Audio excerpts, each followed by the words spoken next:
जय हिंद प्यारे साथियों। तो कैसे हैं आप सभी? उम्मीद करते हैं आप सभी मस्त होंगे, स्वस्थ होंगे और अच्छे से स्टडी कर रहे होंगे। तो जी हाँ, अच्छे से स्टडी कर रहे होंगे। तो आज की इस वीडियो में हम आपके लिए लाए हैं इकोनॉमिक्स अर्थशास्त्र का चौथा नंबर चैप्टर, जिसका नाम है हमारी वित्तीय संस्थाएं।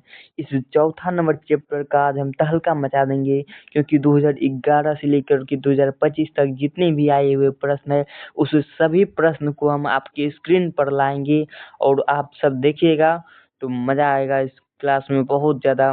तो आप लोग क्या कीजिएगा, शुरू से लेके अंत तक जुड़िएगा और इस वीडियो को छोड़ करके नहीं जाइएगा, ठीक ना? और इस वीडियो को छोड़ करके नहीं जाइएगा। तो चलिए वीडियो को स्टार्ट करते हैं। वीडियो को स्टार्ट करें हम, उससे पहले आपको क्या करना है, जानते हैं? अगर चैनल पर नए हैं तो चैनल को जरूर सब्सक्राइब कर लीजिए और अपना हाजिरी जो है कि एक बार दबा दीजिए, लाइक का बटन, हाजिरी दबा दीजिए, लाइक का बटन जो है कि इस वीडियो के नीचे दिया, लाइक का बटन दबा दीजिए और इस वीडियो को धमाकेदार तरीका से शेयर कर दीजिए। क्या कीजिए, शेयर कर दीजिए। आपका जितना भी फ्रेंड दोस्त सब है, इस सभी के पास इस वीडियो को शेयर कर दीजिए और हम उम्मीद करते हैं कि आप सभी शेयर कर दिए होंगे और अपना हाजिरी लाइक का बटन दबा दिए होंगे। उसके बाद ये तो कर ही दिए होंगे, सब्सक्राइब तो कर दिए हैं। चलिए बहुत बढ़िया, सब्सक्राइब कर दिए हैं तो बहुत बढ़िया है। तो एक नंबर प्रश्न से हम इस वीडियो को स्टार्ट करते हैं। पहला नंबर प्रश्न आ चुका है, स्क्रीन पर जवाब दीजिए आप लोग। कहता है पहला नंबर प्रश्न, भारतीय रिजर्व बैंक, क्या कहता है, भारतीय रिजर्व बैंक की स्थापना कब हुई? भारतीय रिजर्व बैंक की स्थापना कब हुई? जवाब बताइए आप लोग कमेंट बॉक्स में। कमेंट बॉक्स में इसका उत्तर दीजिएगा। 2011 में आया हुआ है, 2021, 2022, 3 बार आया हुआ प्रश्न है, जो कि बहुत ज़्यादा इम्पोर्टेंट है। तो बताइए भारतीय रिजर्व बैंक की स्थापना जो है कि कब हुई थी? तो आपका करेक्ट आंसर क्या होना चाहिए? Option number B. वाह बहुत बढ़िया, 1935 ईस्वी। भारतीय रिजर्व बैंक की स्थापना कब हुई? 1935 ईस्वी। बिल्कुल सही जवाब है। जितने भी बच्चे ऑप्शन नंबर बी बता रहे हैं उनका बिल्कुल करेक्ट जवाब है। अगला हमारा दूसरा नंबर प्रश्न है। दूसरा नंबर प्रश्न कहता है, भारत में सहकारिता आंदोलन का प्रारंभ कब हुआ था? भारत में सहकारिता आंदोलन का प्रारंभ जो है कि कब हुआ था? तो 1900, बताइए आप लोग कमेंट बॉक्स में क्या होगा जवाब। ऑप्शन नंबर ए बिल्कुल सही जवाब है, 1904 ईस्वी। भारत में सहकारिता आंदोलन का शुरुआत कब हुआ था? 1904 ईस्वी में, ठीक ना? तो आगे तीसरा नंबर प्रश्न है हमारा। तीसरा नंबर प्रश्न जो कि बहुत बढ़िया है, कहता है व्यावसायिक बैंकों का राष्ट्रीयकरण कब किया गया? व्यावसायिक बैंक का राष्ट्रीयकरण कब किया गया था? तो बताइए क्या होना चाहिए जवाब। ई प्रश्न का जवाब बताइए क्या होगा। ऑप्शन नंबर सी बिल्कुल सही जवाब है, 1969 ईस्वी। व्यावसायिक बैंकों का राष्ट्रीयकरण कब किया गया था? 1969 ईस्वी को किया गया था। 3 का ऑप्शन नंबर सी, 3 का ऑप्शन नंबर सी जो है कि बिल्कुल करेक्ट जवाब हो जाएगा। आगे चौथा नंबर प्रश्न जो है कि बहुत ज़्यादा इम्पोर्टेंट है, क्योंकि इस प्रश्न को हम प्रश्न नहीं कर सकते हैं, क्योंकि देख सकते हैं कितनों बार आ गया है। 2017, 2018, 2020, 2021। कौन कहता है कि लगातार प्रश्न नहीं पूछता है? तो देख सकते हैं ये प्रश्न लगातार आया हुआ है। 2017, 2018, 2020 में पूछा ही है, फिर 2021 में भी आ गया। तो समझ सकते हैं ये प्रश्न बहुत ज़्यादा इम्पोर्टेंट है, ठीक ना? प्रश्न हमारा कहता है चौथा नंबर, भारत का क्या कहता है, भारत का केंद्रीय बैंक, भारत का केंद्रीय बैंक कौन है? तो आपको मालूम होगा कि भारत का केंद्रीय बैंक कौन है? तो आरबीआई। आरबीआई कहने का मतलब रिजर्व बैंक ऑफ इंडिया। क्या आरबीआई कहने का मतलब रिजर्व बैंक ऑफ इंडिया, ठीक ना? ई बैंक जो है कि केंद्रीय बैंक है, केंद्र सरकार इसका चलाता है, ठीक ना? इसको केंद्र सरकार चलाता है, इसलिए केंद्रीय बैंक कौन हो जाएगा? Reserve bank of India. ये पैसा उसे निकालने के लिए बैंक नहीं है। ये जो सोचेंगे आप इसमें खाता खुला लेंगे, इसमें ना, ये वो वाला बैंक नहीं है। अगला हमारा 5वां नंबर प्रश्न कहता है, प्रत्यक्ष कर के अंतर्गत क्या कहता है? प्रत्यक्ष कर के अंतर्गत निम्न में से किसे शामिल किया गया? प्रत्यक्ष मतलब सामने। प्रत्यक्ष कर के अंतर्गत निम्न में से किसे शामिल किया गया था? तो बताइए 5 का जवाब क्या होगा। प्रत्यक्ष कर के अंतर्गत निम्न में से किसे शामिल किया गया? आयकर। बिल्कुल सही जवाब है। 5 का जितने बच्चे ये बता रहे हैं ना, उनका बिल्कुल सही जवाब, उनका क्या है, बिल्कुल करेक्ट आंसर है। प्रत्यक्ष कर के अंतर्गत किसे शामिल किया जाता है? तो आयकर को, ठीक। आगे बढ़ते हैं 6 नंबर प्रश्न। 6 नंबर प्रश्न हमारा क्या है? 6 नंबर जो प्रश्न है कहता है निम्नलिखित में कौन संस्थागत वित्त का साधन कौन है? निम्नलिखित में संस्थागत वित्त का साधन कौन है? तो बताइए जवाब क्या होगा? 6 का व्यावसायिक बैंक बिल्कुल सही जवाब है, बिल्कुल सही जवाब है। निम्नलिखित में संस्थागत वित्त का साधन कौन है? तो व्यावसायिक बैंक है। क्या बताइएगा? 6 का ऑप्शन नंबर सी उनका बिल्कुल सही जवाब है। जो भी बता रहे हैं ऑप्शन नंबर सी उनका करेक्ट आंसर है, व्यावसायिक बैंक। ठीक, आगे बढ़ते हैं 7 नंबर प्रश्न। 7 नंबर प्रश्न जो है कि आ गया है स्क्रीन पर, जवाब बताइए आप लोग। 7 नंबर का जवाब क्या होगा? 7 नंबर प्रश्न है हमारा, भारत की क्या है प्रश्न? भारत की वित्तीय राजधानी किस शहर को कहा जाता है? इस प्रश्न को आप जो है ना देख करके ही बता देंगे। ये है देखवा टिक मरुआ, ठीक है ना। तो कहता है कि भारत की वित्तीय राजधानी किस शहर को कहा जाता है? तो मुंबई को कहा जाता है। वित्तीय मतलब पैसा कौड़ी का राजधानी कहाँ होता है? मुंबई में। ये प्रश्न देखिए 2018, 2020, 2021, 2022, बाप रे बाप कितना, ये भी 4 बार आया हुआ प्रश्न, ठीक है ना। आगे प्रश्न हमारा 8 नंबर कहता है शेयर बाजार, क्या प्रश्न है 8 नंबर? शेयर बाजार की नियामक संस्था, शेयर बाजार की नियामक संस्था कौन है? सेबी है, सेबई, ठीक है ना। क्या है? सेबई। शेयर बाजार की नियामक संस्था कौन हो जाएगा? सेबई। क्या याद करना है? सेबई। ऑप्शन नंबर बी, 8 का ऑप्शन नंबर बी बिल्कुल सही जवाब हो जाएगा। अगला हमारा 9 नंबर प्रश्न है, क्या है? 9 नंबर प्रश्न है नोबेल, क्या है प्रश्न? नोबेल पुरस्कार से सम्मानित बांग्लादेशी अर्थशास्त्री कौन है? किस अर्थशास्त्री को नोबेल पुरस्कार मिला था? तो बताइए जवाब क्या होगा? Correct answer option number C, professor Mo Yunus, ठीक ना। 9 का क्या हो जाएगा? ऑप्शन नंबर सी बिल्कुल सही जवाब हो जाएगा। अगला हम बढ़ते हैं आगे। 10वां प्रश्न हमारा, 10वां प्रश्न कहता है भारत में कितने राष्ट्रीयकृत बैंक है? भारत में कितने राष्ट्रीयकृत बैंक है? तो बताइए क्या होगा? भारत में कितने राष्ट्रीयकृत बैंक है? तो 14 है। भारत में कितने राष्ट्रीयकृत बैंक है? 14। 10 का ऑप्शन नंबर ए, जितने भी बच्चे बता रहे हैं उनका बिल्कुल सही जवाब है। 10 का ऑप्शन नंबर ए बिल्कुल सही जवाब है, करेक्ट आंसर है। भारत में कितने राष्ट्रीयकृत बैंक है? तो 14 को है, ठीक। आगे बढ़ते हैं 11 नंबर प्रश्न कहता है हमारा, 11 नंबर जो प्रश्न हमारा है क्या है? निम्नलिखित में कौन सा संस्थान भारत में मुद्रा जारी करने के लिए अधिकृत है? मुद्रा पैसा कौड़ी जारी करने के लिए कौन सा संस्थान जो है कि अधिकृत है? तो इसका correct answer option number A हो जाएगा, reserve bank of India, RBI भी बताया है। आरबीआई यानी reserve bank of India, RBI, इसको शॉर्ट में इंग्लिश में कहते हैं आरबीआई, ठीक, कोई दिक्कत नहीं ना। आगे बढ़ते हैं 12 नंबर प्रश्न है हमारा, दीर्घकालीन ऋण का प्रदान करने वाली संस्था कौन सी है? दीर्घकालीन ऋण प्रदान करने वाली संस्था कौन सी है? तो ये प्रश्न जो है कि 2020 में आया हुआ है, 2021 और 2025 में भी बाप रे बाप पूछ दिया ये प्रश्न। दीर्घकालीन ऋण प्रदान करने वाली संस्था कौन सी है? तो बताइए 12 का क्या हो जाएगा? Correct answer option number C, भूमि विकास बैंक। ऋण मतलब कर्जा, लंबी समय तक कर्जा प्रदान करने वाली संस्था कौन है? तो भूमि विकास बैंक है। क्या हो जाएगा? भूमि विकास बैंक, भूमि विकास बैंक, यानी कि 12 का ऑप्शन नंबर सी बिल्कुल करेक्ट। आगे हम बढ़ते हैं, आगे देखते हैं 13 नंबर प्रश्न है क्या? भारत में करेंसी नोट कौन जारी करता है? भारत में करेंसी नोट, नया नोट, ये सब जो है कि कागज वाला नोट, 10 रुपया, 20 रुपया, 25 रुपया तो नहीं अभी छपा है, ठीक ना। तो 2000 अभी बंद है, ठीक। तो वही कहता है भारत में करेंसी नोट कौन जारी करता है? रिजर्व बैंक ऑफ इंडिया, चैन पैसा छपता है। तो यह जगह 13 का ऑप्शन नंबर सी, 13 का जितने बच्चे ऑप्शन नंबर सी बताए उनका बिल्कुल सही जवाब है।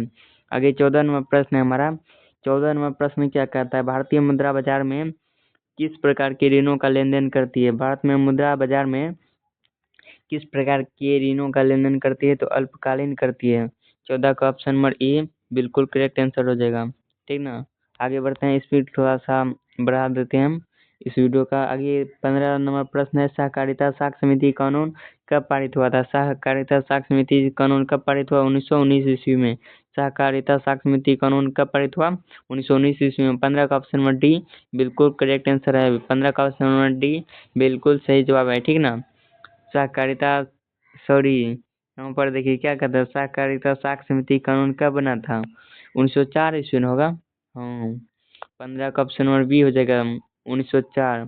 सहकारिता साख समिति कानून कब बना था? 1904 ईस्वी में बना था, ठीक ना, याद कर लीजिएगा। सहकारिता साख समिति कानून कब बना था? 1904 ईस्वी। अगला 16वां प्रश्न, केंद्रीय सांख्यिकी संगठन की स्थापना कब? केंद्रीय सांख्यिकी संगठन की स्थापना जो है कि स्थापना कब हुई थी? तो बताइए जवाब करें। केंद्रीय सांख्यिकी संगठन की स्थापना कब हुई थी? 1900 बताइए। 1954 ईस्वी। 16 का बताइएगा जवाब क्या होगा? ऑप्शन नंबर बी, वाह बिल्कुल सही जवाब है 1954 ईस्वी। केंद्रीय सांख्यिकी संगठन की स्थापना कब हुई? 1954 ईस्वी में। तो 16 का ऑप्शन नंबर बी। जितने बच्चे बता रहे हैं उनका 100% सही जवाब है। आगे बढ़ते हैं 17वां प्रश्न। 17 नंबर जो हमारा प्रश्न है स्क्रीन पर तो आ चुका है, आप लोग कमेंट बॉक्स में आंसर दीजिएगा और छोड़ करके न जाइएगा, ठीक ना। छोड़ करके वीडियो को नहीं जाइएगा, नहीं तो कोई फायदा नहीं है। तो देखिए 17वां प्रश्न है हमारा, कृषि तथा ग्रामीण विकास के लिए पुनर्वित्त करने वाली शीर्ष संस्था कौन सी है? तो इसका 17 का करेक्ट आंसर बताइएगा। 17 का ऑप्शन और बी हो जाएगा नाबार्ड। इसको आप लोग याद कर लीजिएगा। कृषि तथा ग्रामीण विकास के लिए पुनर्वित्त करने वाली शीर्ष संस्था कौन सी है? तो नाबार्ड है। आगे 18वां प्रश्न है हमारा, भारत में बहुत ज्यादा इम्पोर्टेंट है। भारत में 1 रुपया का नोट कौन जारी करता है? भारत में 1 रुपया का नोट कौन जारी करता है? तो भारत में 1 रुपया का नोट जो है कि जारी करता है वित्त विभाग। ये जो है कि वित्त विभाग ही 1 रुपया का नोट जारी करता है, ठीक ना। आगे बढ़ते हैं 19वां प्रश्न हमारा, ग्रामीण बैंक के संस्थापक कौन थे? ग्रामीण बैंक के संस्थापक कौन थे? तो 19 का सही जवाब क्या होगा? ऑप्शन नंबर ई, प्रोफेसर मो यूनुस। ग्रामीण बैंक के संस्थापक कौन थे? प्रोफेसर मो यूनुस, ठीक है। 19 का ऑप्शन नंबर ए बिल्कुल करेक्ट आंसर हो जाएगा जवाब। आगे बढ़ते हैं 20वां प्रश्न। 20वां प्रश्न है, 20वां प्रश्न क्या कहता है, राज्य वित्त आयोग का गठन किया जाता है? राज्य वित्त आयोग का गठन क्यों किया जाता है, ये जवाब देना है। तो इसका जवाब क्या होगा? पंचायतों की वित्तीय स्थिति के पुनरावलोकन हेतु। ऑप्शन बी है केंद्र और राज्यों के वित्तीय संबंध के पुनरावलोकन हेतु। ऑप्शन सी है बैंकों की वित्तीय स्थिति के पुनरावलोकन हेतु। ऑप्शन नंबर डी है इनमें से सभी का तो correct answer option number D होना चाहिए। 20 का ऑप्शन नंबर क्या होता है? डी, बिल्कुल सही जवाब है। आगे बढ़ते हैं 21वां प्रश्न कहता है, क्षेत्रीय ग्रामीण बैंक की स्थापना कब हुई थी? क्षेत्रीय ग्रामीण बैंक की स्थापना कब की गई? तो इसका जवाब हो जाएगा करेक्ट आंसर क्या? ऑप्शन नंबर ए, अगस्त 1952 ईस्वी। देख सकते हैं ये प्रश्न 2023 में आया हुआ है और 2025 में भी आ गया। अरे बाप रे, 2025 में भी पूछ दिया। देखिए 2023 2025 दो बार पूछ दिया। इम्पोर्टेंट है ये प्रश्न। क्षेत्रीय ग्रामीण बैंक की स्थापना कब की गई थी? 1952 ईस्वी में। क्षेत्रीय ग्रामीण बैंक की स्थापना कब की गई? 1952 ईस्वी में। आगे बढ़ते हैं, किस तक तो हो गया था ना। आगे बढ़ते हैं 22वां प्रश्न। 22वां प्रश्न आ गया है स्क्रीन पर, देखिए क्या कहता है, प्राथमिक कृषि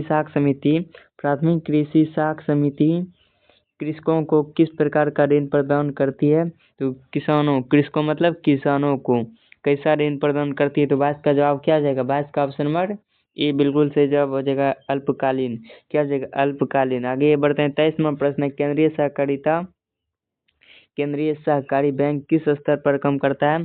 केंद्रीय सहकारी बैंक किस स्तर पर काम करती है? तो इसका correct answer option number B हो जाएगा, जिला स्तर।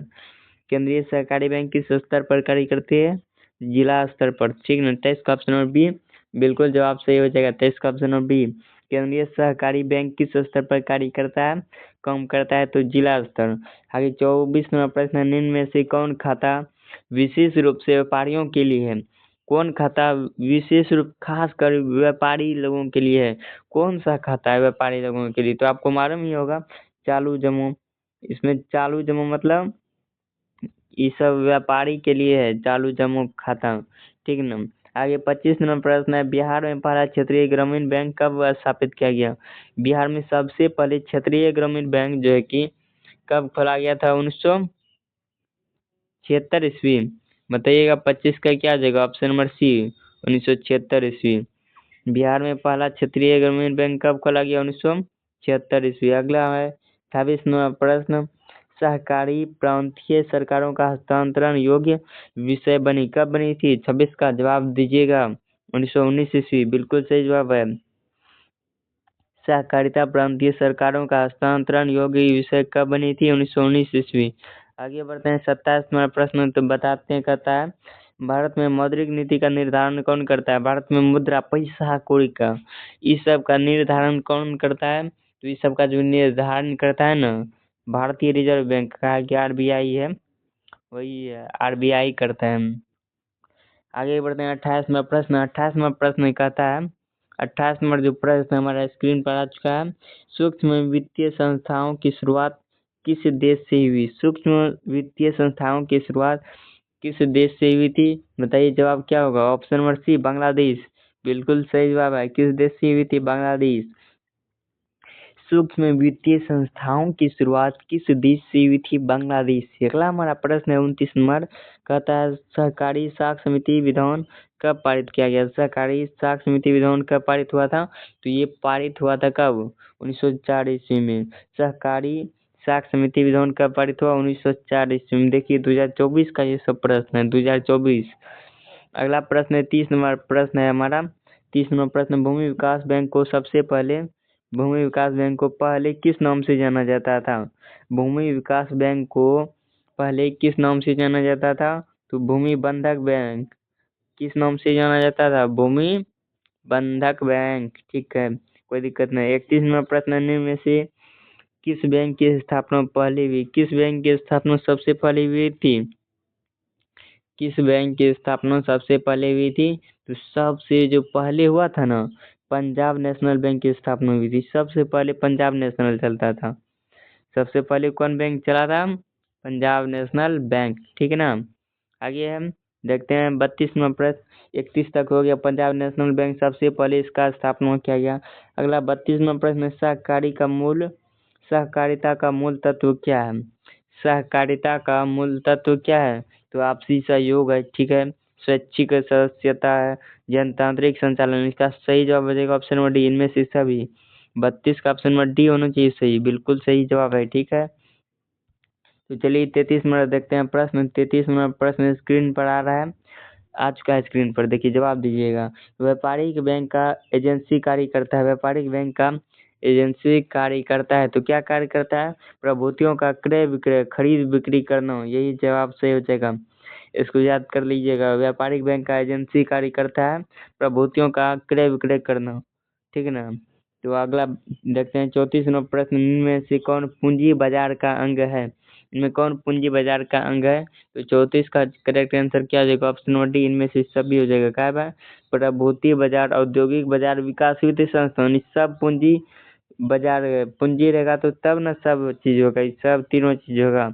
इसलिए इसका पूंजी वाला जो लगता है, इसमें तीनों में लगता है, इसलिए इसका सही जवाब ऑप्शन नंबर डी हो जाएगा। ठीक, आगे बढ़ते हैं 2025 वाला प्रश्न देखते हैं। 2025 में आया हुआ ये सब प्रश्न, कहता है सहकारिता प्रांतीय सरकारों का हस्तांतरित विषय कब बनी? सहकारिता प्रांतीय सरकारों का हस्तांतरित विषय जो है कि कब बनी थी? तो कब बनी थी? 1919 ईस्वी, बिल्कुल सही जवाब 1919। अगला हमारा प्रश्न है 36 नंबर, भारत में कार्यरत सार्वजनिक क्षेत्र के वाणिज्यिक बैंकों की संख्या कितनी है?